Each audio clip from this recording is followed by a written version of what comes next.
going on, Dragon Ball fans? Welcome back to another episode of this week's Dragon Ball Q&A video, where today we have lots of awesome questions to go through, courtesy of your questions having to be posted down below. And before I begin, I do want to let you guys know that each individual question posted onto this video is going to be directly reflected onto you guys, as I would like to know your answers as to each question posted down the comment section below. And of course, if you guys have any questions to ask me of your own, it pertains to Dragon Ball, make sure to go on ahead and drop your questions down the comment section below. And again, if you guys are new to this channel, don't forget to go on ahead and punch that subscribe button and enable all notifications. That way you guys can be notified whenever a Dragon Ball video is posted onto this channel, in conjunction to news, information, updates, and discussions. Hashtag notification squad. As we begin with the very first question of the day, which comes from CO2 Gaming. Hey Unreal, now that Dragon Ball Super is over, I think that the show had a great run and it was fun for everything it introduced, and I will always support your channel and everything you do. Thank you.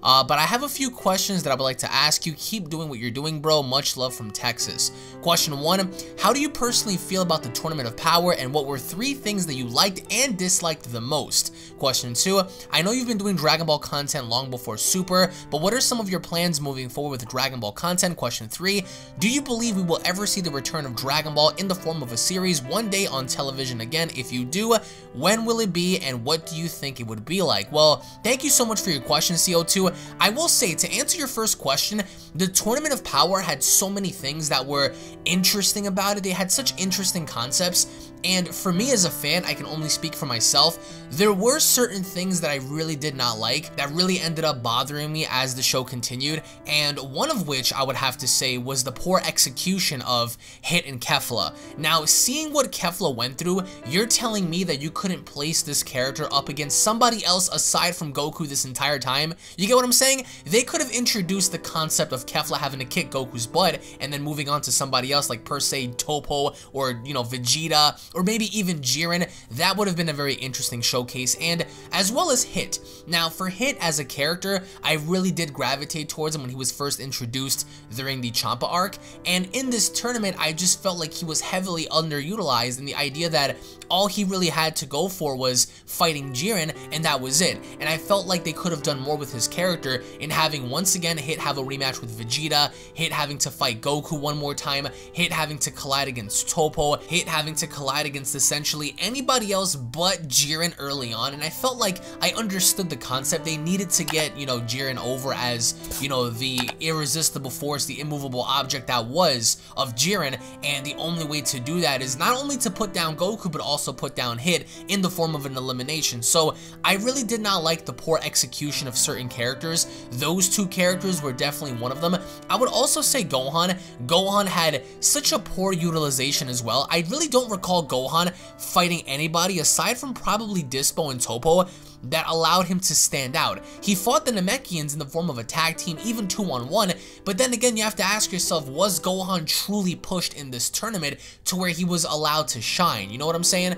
That's just me. I really wanted to see more development from him. Obviously, the MVP for me were definitely Android 17 and Vegeta. Vegeta having to have more willpower to stand up, even against the face of adversity, whereas 17, I mean, it's self-explanatory. 17 did everything in his ability to make sure that his team got far, and they did. So, you know, I love the overall utilization of 17 and Vegeta, but I did not like the poor utilization of Hit, Kefla, Gohan, and several other characters, even Hakaishi and Toppo. That really bothered me. Now, the second thing I really disliked about the Tournament of Power was the poor execution of Universe 4. Now, you know, we saw Kitella, he was bragging and gloating about how he was going to be the last universe remaining. He had a secret weapon, and Gamisaurus and Daemon ended up being complete fodder characters. There was no point of even giving them an entire episode when they were wrung out in the same episode they were introduced.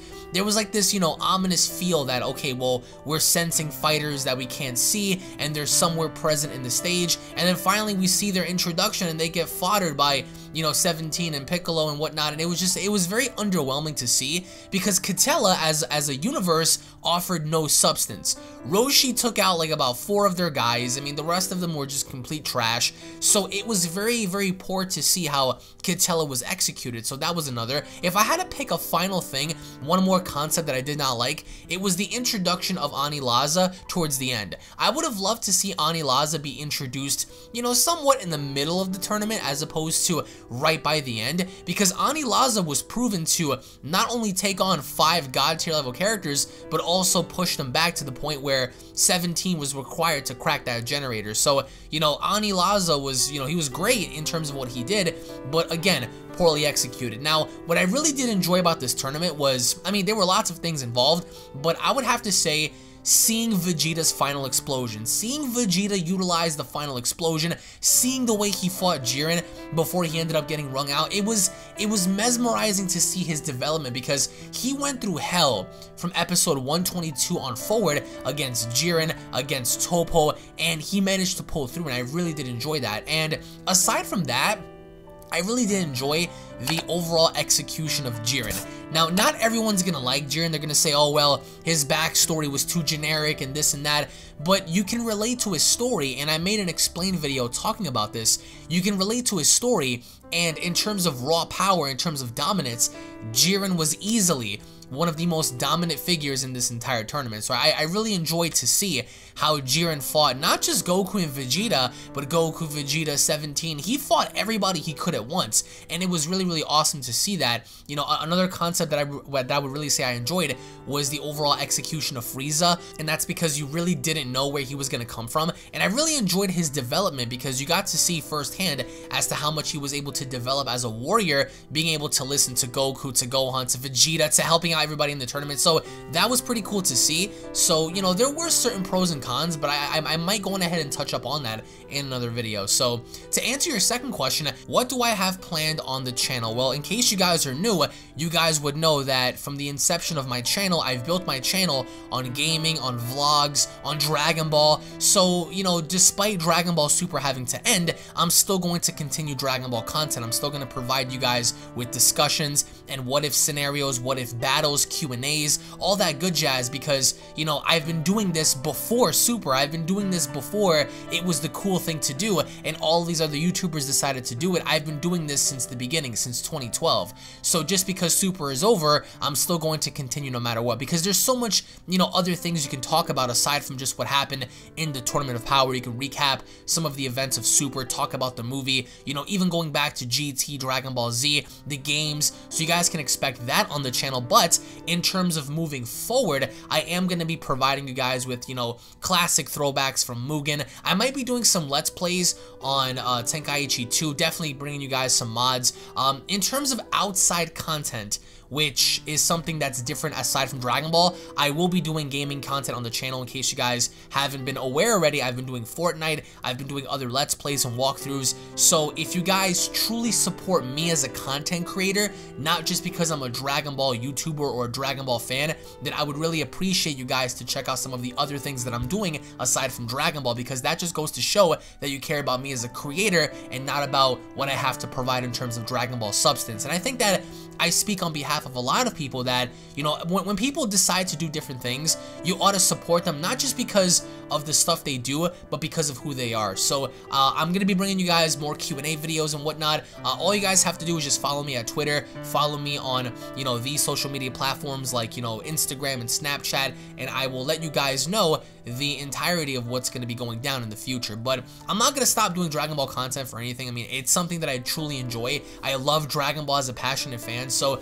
that's always going to be here. Now, to answer your third question, will we ever see the return of Dragon Ball in the form of a television show? I do believe so. I don't think that just because Super is over that we're not going to see any more Dragon Ball. I do believe that Dragon Ball will come back eventually. The same thing happened with the original Dragon Ball show, Dragon Ball Z, Dragon Ball GT, Dragon Ball Kai, you know, and now Dragon Ball Super. So I firmly believe that in my heart of hearts, in the future, whether it be next year, you know, 2 years from now, 5 years from now, 10 years from now, we are going to see the resurgence of Dragon Ball. The movies aren't going to stop. The content isn't going to stop. The games aren't going to stop. But I do believe that if we were to see another series, I think that it really ought to take place after Super. Super. If they want to retcon GT entirely, they could if they want. But I firmly believe I would love to see what would happen, you know, following the events of, you know, Super into a brand new story. Something to where you can look at GT and saying, okay, well, it came from like a different timeline, a different dimension. But I really want to see what would happen, you know, after the 10-year time gap in that respect, involving Goku, Vegeta, involving like other stories and concepts, because with Super having to be introduced, they gave us so many ideas and so many great concepts as to what they were going to do in the future, in terms of presenting new villains, new concepts. They gave us 12 universes, the Omni King, all that good jazz. They have so much material to go off of in creating a seemingly endless story that I personally believe that there's so many unanswered questions that are left.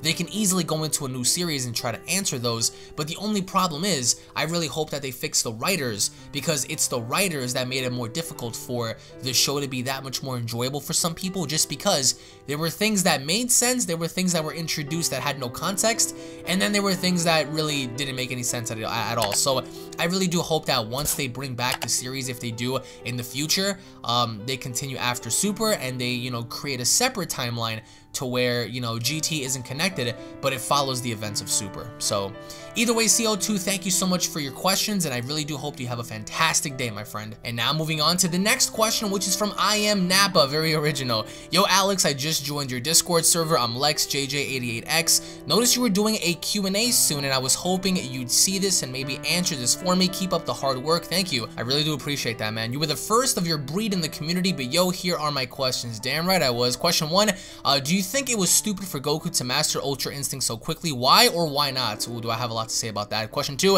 what if Vegeta, and I know this might sound dumb, gained Ultra Instinct like Goku and they both fought Jiren? How different do you think things would have been? I think Jiren would still tank somehow for plot. I don't think so. Question 3, what was your least favorite episode or moment in Dragon Ball Super? Question 4, will you ever feature more Dragon Ball content on your vlogging channel? Yo, thanks for answering this if you see it. Thank you for your questions, man. Well, to answer your first question, I think, in my opinion, once again, in my opinion, it was stupid for Goku to master Ultra Instinct so quickly. It's not that I'm against the concept of him doing it, I'm against the concept of him doing it within 48 minutes of this new arc. That's the problem. And the major problem being, this power is something that the gods of destruction were not able to learn on their own. It took them an X amount of time, dozens of years, hundreds of years, perhaps thousands of years to accomplish, and they were not able to accomplish that. But then here comes Goku in the tournament, surprise, surprise.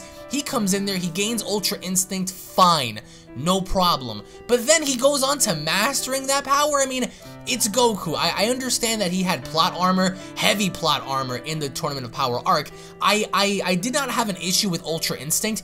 The only issue I had was the fact that he was able to master this power so quickly, and I understand that they had to wrap things up and finish things off early, but if we had a 6th arc, or maybe going into a 7th arc in the future, they could have marinated this to where Goku would have eventually mastered Ultra Instinct. That would have made more sense to me in seeing Goku clash with Jiren, you know, towards the finals and seeing them fight, but not mastering Ultra Instinct. But instead, if Dragon Ball continued, have Goku master it then, just like he did Super Saiyan Blue in the manga and in the anime. Because in the anime, we saw how much Super Saiyan Blue was being executed. We saw Super Saiyan Blue against FRIEZA, Hit, Goku Black, Zamasu, Merge Zamasu, in the Tournament of Power. They've been through everything in that form, and eventually in the manga, we see how they both master these forms, and they used it against both Merge Zamasu and Beerus. But even now in the tournament, I really did enjoy how Vegeta gained his own variation of what Super Saiyan Blue was, mastered Super Saiyan Blue, Ultra Super Saiyan Blue, whatever it is you want to call it. He still had a different level to where it made sense, but Goku, he gained Ultra Instinct and he mastered it so quickly, I thought it was dumb. I mean, it is what it is now. If they do decide to continue the series in introducing or at least bringing back Ultra Instinct, it's going to be very interesting to see how they're gonna do it, because, you know, I really want to see an enemy come about to where he pushes the boundaries of what Ultra Instinct is, and maybe then even the power isn't enough to defeat him. But I mean, that's in the future, that's way in the far future. But for now, it's more or less, I did not like the concept of him mastering it. It is what it is. I mean, there's not much you can really say, and going against the writing aspect, I mean, these are people that work for the corporations themselves, so it's like, what more can you really say about that? I mean, we as fans don't really have influence over what goes on during the writing aspect. It's like you can't sit there and approach a writer and say, hey, do this, just because I don't agree, you know? But for me personally, I didn't really agree, but it is what it is. Now, to answer your second question, if Vegeta gained Ultra Instinct with Goku, I'm sorry, but the two of them would have been more than enough to handle Jiren, because it's not just the fact that you're fighting one, you're fighting two. And we saw how much Jiren was getting pushed back by Goku and Vegeta, even though, you know, he was casually fighting them off. It's safe to assume that even in this state of Ultra Instinct, they would be way too much, even for, I think, Jiren to handle. I think it would be OP'd. You're saying that Jiren would tank. I really do disagree with that. I don't think that Jiren would be able to tank so easily. But if you disagree, let me know, and I would love to debate with you on that, because two Ultra Instincts versus Jiren, I'm not so sure Jiren can pull out of this one. Now, to answer your third question, least favorite episodes or moments in Super, definitely Gohan versus Wadagash. Wadagash was the worst episode. That was the most dragged on, bullshitty episode that I've ever seen. You know, the whole concept of Wadagash and the whole movie, you know, the whole movie aspect and him having to get the movie role, and then Gohan trying to, you know, portray himself as Mr. Saiyan Man and fighting this dude. It was the most, you know, just recycled garbage. It was terrible. I absolutely hated the Wadagash stuff. That was just really, really stupid to me. And it did not fit in the main source of where Dragon Ball Super was during that time. Another least favorite moment of mine was seeing, you know, Frost get eliminated by FRIEZA so quickly. They could have, you know, allowed that to drag on a bit, you know, as the tournament continued. But they just had different, you know, I guess visions for Frieza's character, for Frost's character, so they had to throw that together, and it was the end of that one. So another least favorite episode of mine was possibly the Hit versus Goku rematch, because it happened so abruptly, and we saw after Hit killed Goku, he came back after blasting himself in the chest, and as they fought, it felt like such a watered down fight. I mean, because people wanted to see a rematch, and eventually we got the rematch, but it was just very half-assed in my opinion. So there were other things that were, you know, just really, really lackluster in Super that I can't really recall on the top of my head. But I mean, there were moments where it really did not fit the main narrative, and I just felt like it was very underutilized in certain aspects. Now, to answer your final question, will I feature more Dragon Ball content on my vlogging channel? Yes. If you guys are unaware of my vlogging channel, I will leave a link to that down below. I always tell you guys to check the description box, because in the description box, I have my second and third channel. My vlogging channel, I will be doing giveaways on there. I've done giveaways before, Dragon Ball Fighters, Dragon Ball Super card games, whatever the case may be. I'm going to be doing some unboxings on there and some other stuff as well. So if you guys want to see those kind of things, make sure you guys go on that channel, and you will find everything you are looking for when it comes to unboxings and giveaways and stuff like that. But I do also want to say, before we end this video off, and thank you guys so much for watching, by the way, is if you guys are unsubscribed or not subscribed to my channels, my second and third channels, subscribe to them, guys. Unreal Network, which I do cover movies and trailer breakdowns, discussions, all that good jazz on Unreal Network, and Unreal Vlogs is basically a vlogging channel, workout channel, motivational channel, so make sure you guys subscribe to both. Thank you all so very much for watching. I really do hope you guys enjoyed. If you guys did, make sure to go on ahead and slap a big fat like down below. If you guys are new to this channel, hit that subscribe button, guys. Turn on all notifications by having everything enabled. That way you guys can be the first to be notified whenever a brand new video is posted onto this channel and sent to your devices and or desktops. It really does go a long way, guys. Follow me at Twitter, Instagram, Snapchat, all that good jazz. Everything will be located down in the description box, guys. Thank you all so much for watching once again. Tune back in for more, and I'll be seeing each and every single one of you guys in the next video. Cue my outro, bitch.